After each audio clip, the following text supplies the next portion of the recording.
buku Ustazah bikin saya bisa tidur. Saya bilang, oh Ustazah jangan salah, saya nggak bisa tidur 15 tahun lamanya. Saya bilang, kenapa gitu? Dia pun mulai bercerita.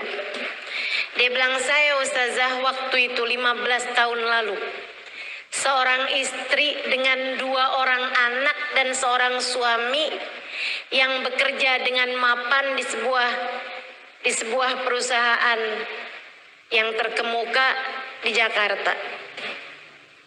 Dia bilang, kami udah punya rumah di sebuah komplek, mapan lah secara duniawi, anak 2 lucu-lucu, yang 1 masih merangkang. Dia bilang, satu malam saya ada diundang pesta sama salah satu kawan saya. Saya bilang sama suami saya malam ini mau pergi pesta. Suami saya kayak keberatan gitu. Saya bilang, kamu jangan egois jadi orang. Kadang-kadang kamu kalau mau pergi sama teman-teman kamu saya izinin, kenapa giliran saya yang mau jalan kamu malah nggak bolehin gitu. Pokoknya saya mau pergi, jangan gitu jadi orang egois begitu, nggak boleh.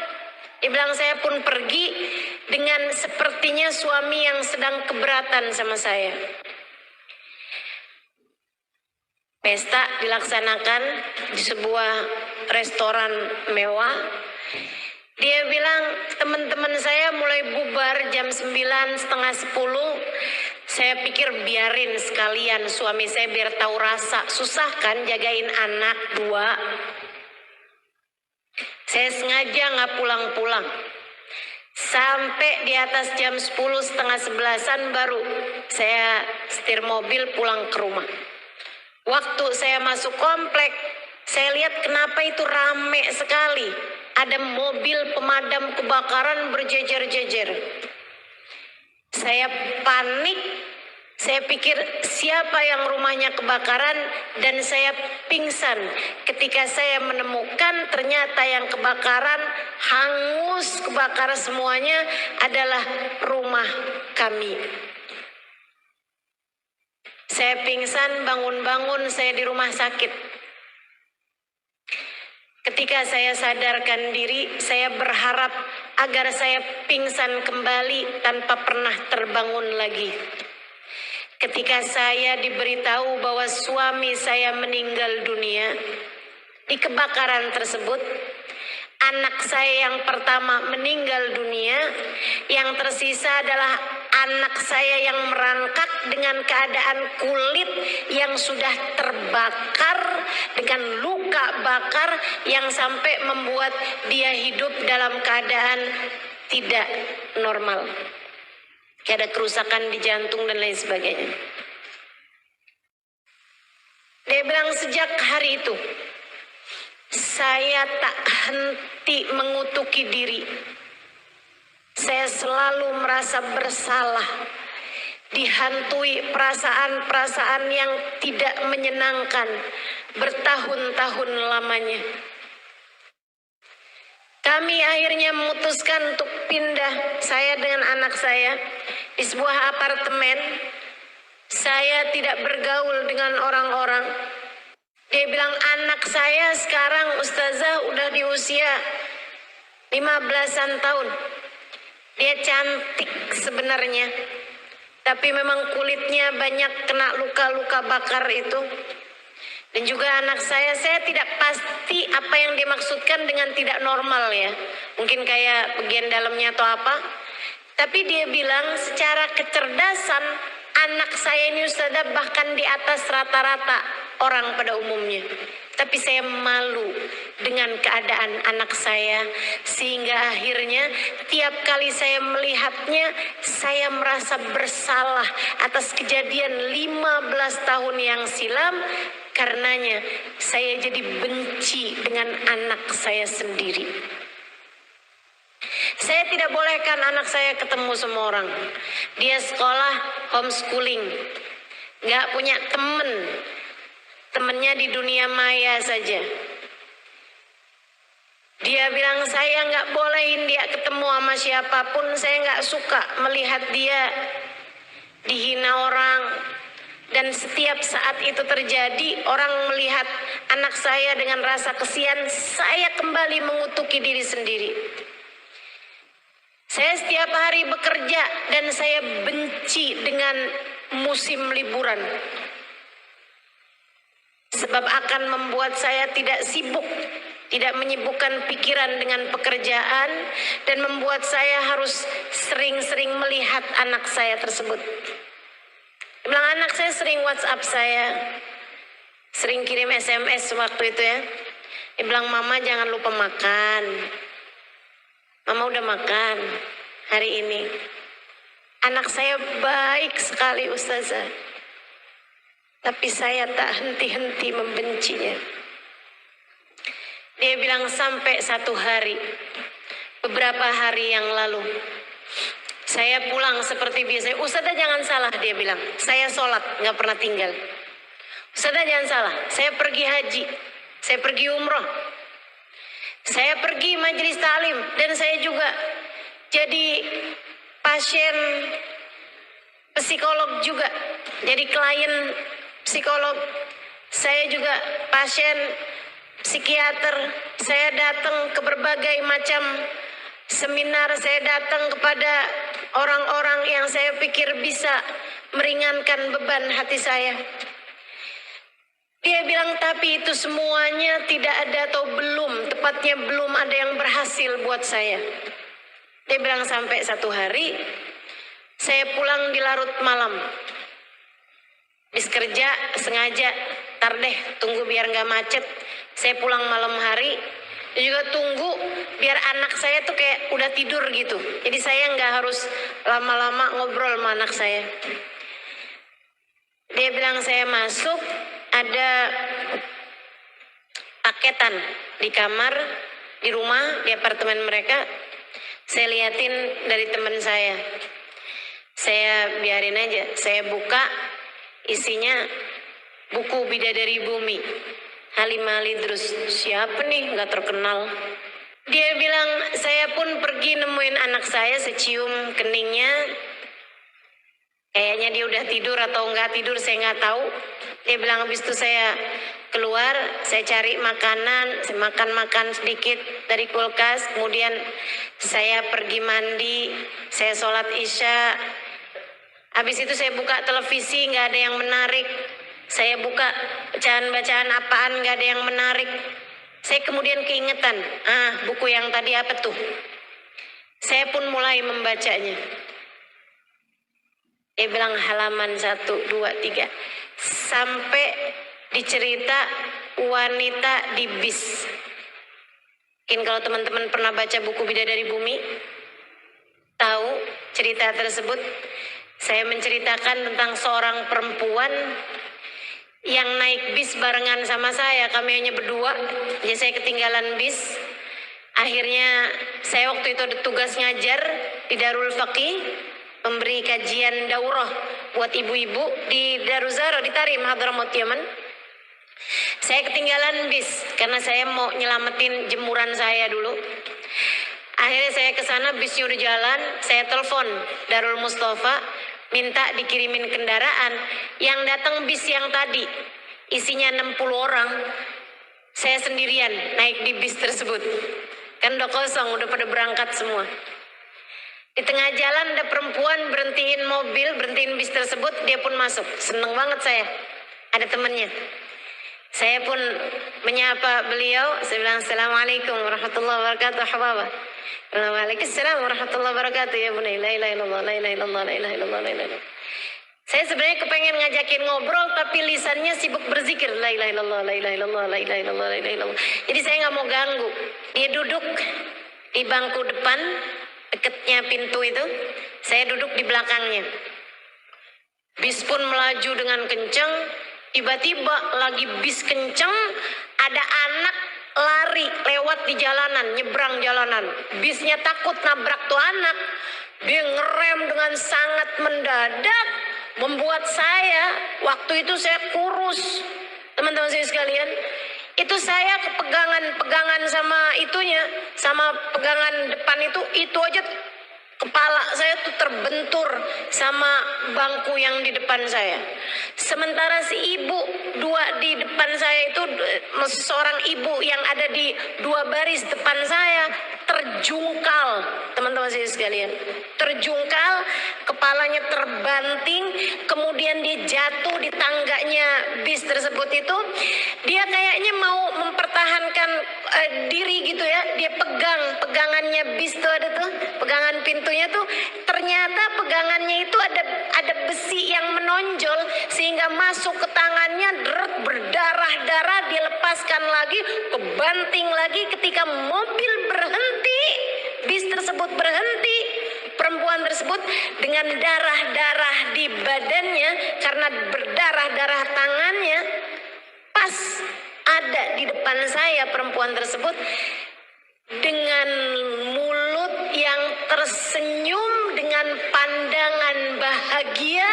Dia bilang, alhamdulillah, makasih ya Allah, engkau begitu baik dan dermawan.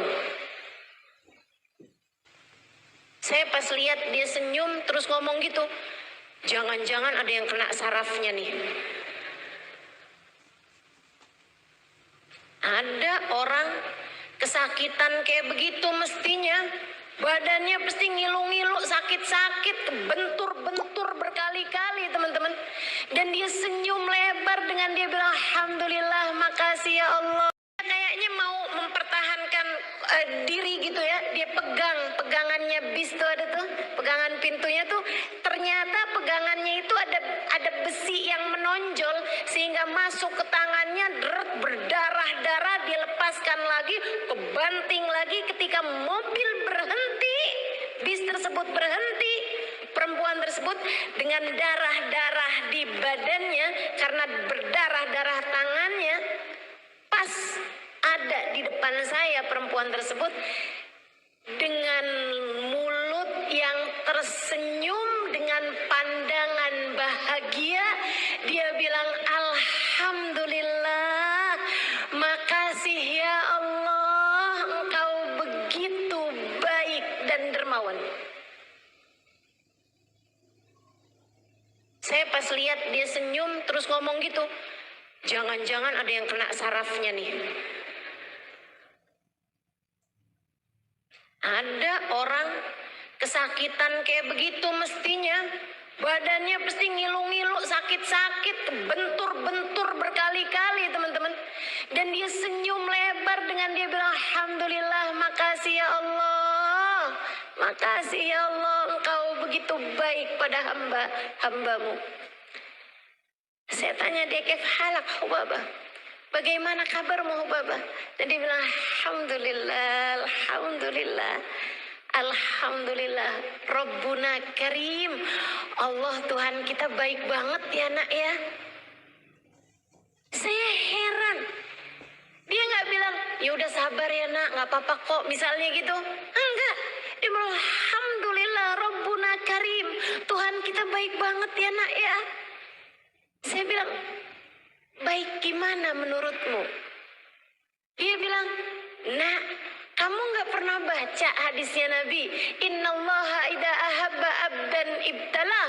Allah apabila cinta kepada seorang hamba, Allah menguji hamba tersebut, dibuat sakit hamba tersebut, dibuat susah hamba tersebut karena Allah sangat mencintainya.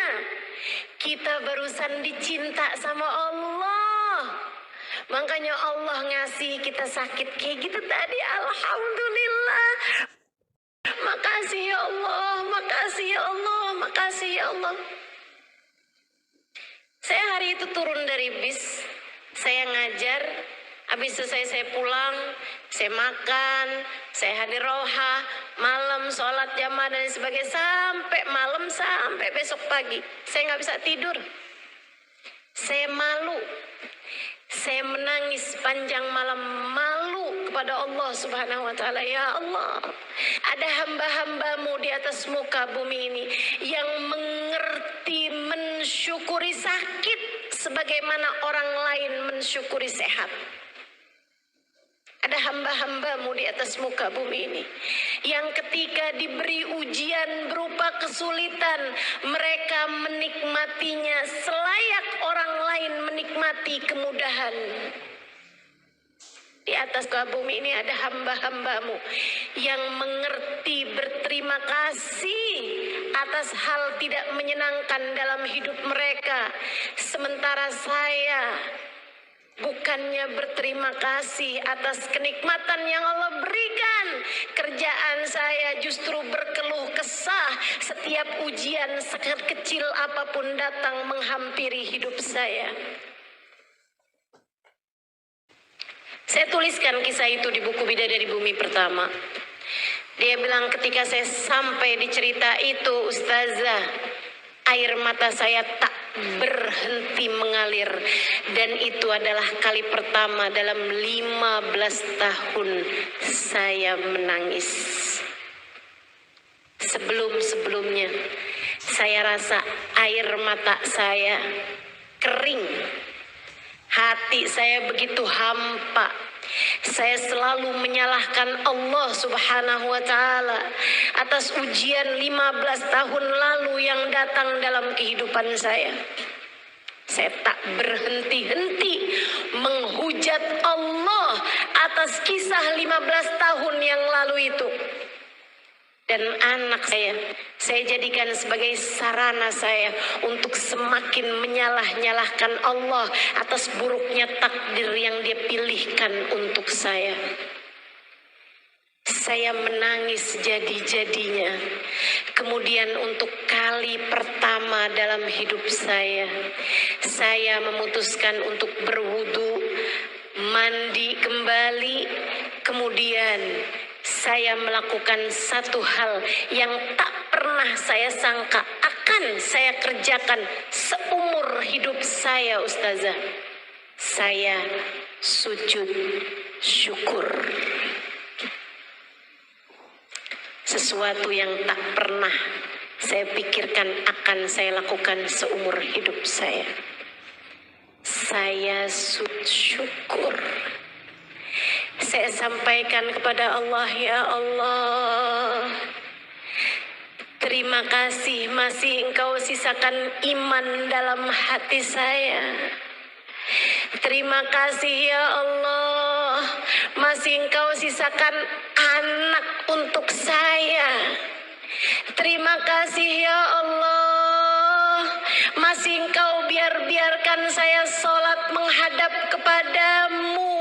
Meski seburuk ini pemikiran saya tentang-Mu selama ini, ya Allah, terima kasih.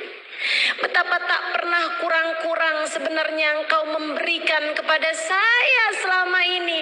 Akan tetapi fokus saya tak pernah melihat kenikmatan demi kenikmatan yang Kau berikan pada saya. Karena saya hanya fokus kepada satu ujian berat yang datang 15 tahun yang lalu itu.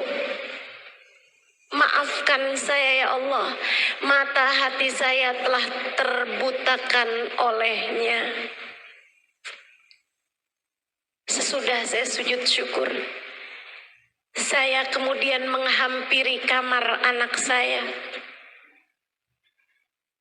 Saya memeluknya. Saya sampaikan padanya, "Nak, maafkan mama, maafkan mama. Maafkan mama selama ini telah meninggalkanmu. Maafkan mama, nak.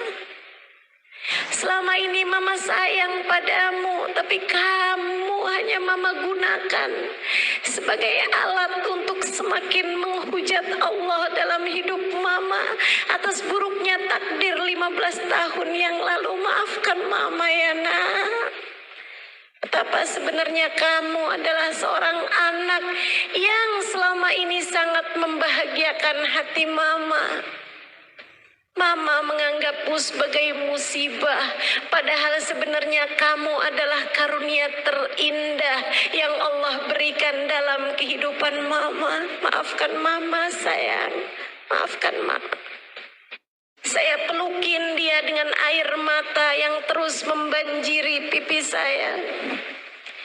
Anak saya balik menangis. Kemudian ia berkata, "Ya Allah, terima kasih. Akhirnya doaku Engkau ijabah juga ya Allah." Kami menangis bersama-sama, Ustazah. Kemudian sudah itu, saya bilang sama anak saya, "Tidurlah kembali." Saya pun mengerjakan sholat sunnah. Kemudian saya ambil buku Ustazah kembali. Kedengeran adzan subuh, saya pun mengerjakan sholat subuh. Sesudah itu saya lanjutkan kembali membaca buku Ustazah. Dan entah di halaman keberapa, saya jatuh tertidur.